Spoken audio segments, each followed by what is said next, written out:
Nagtatampo ka pa ba sa akin, anak? Berbula, may mga bagay na tungkol sa Sirenea na hindi mo na dapat malaman.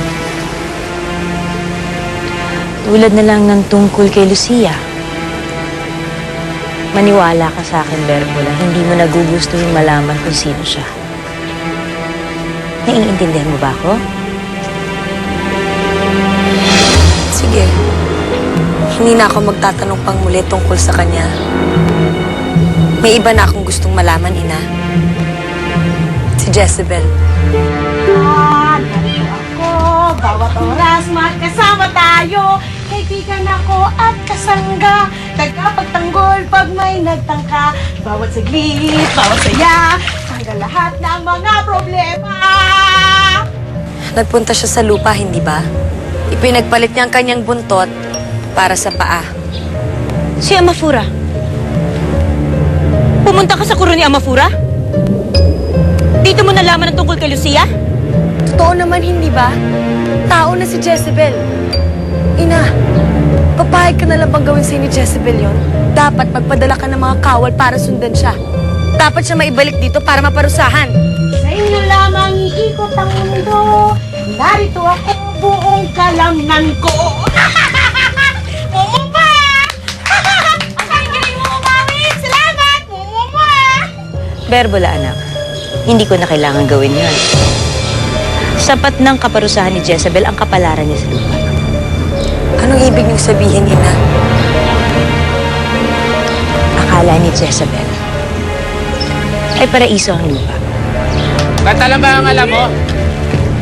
Ang baduy dapat na lang magubad ka. Walang kwenta. Bumalik ka na lang sa dagat at magpakalunod ka.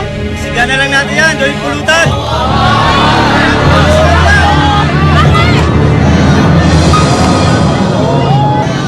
Maling-mali siya.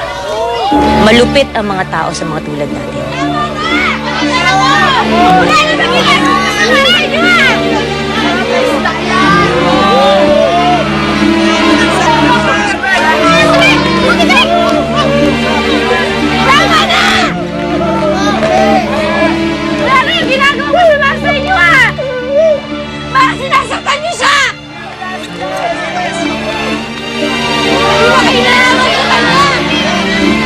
Mismong ang mundong pinili niya ang magpapahirap sa atin.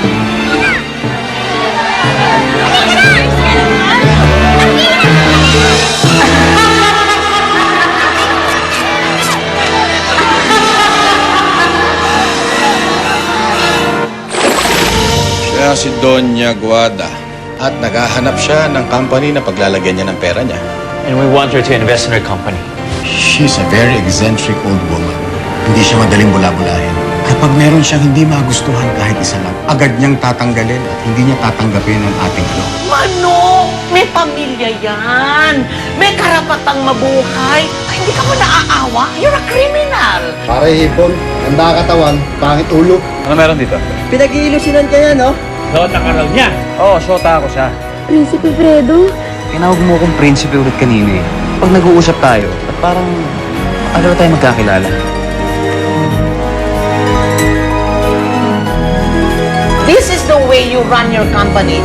Ayoko na yata ipagkatiwala ang pera ko sa'yo. Huwag na po kayong magalit. Mabuti pong tao si Fredo.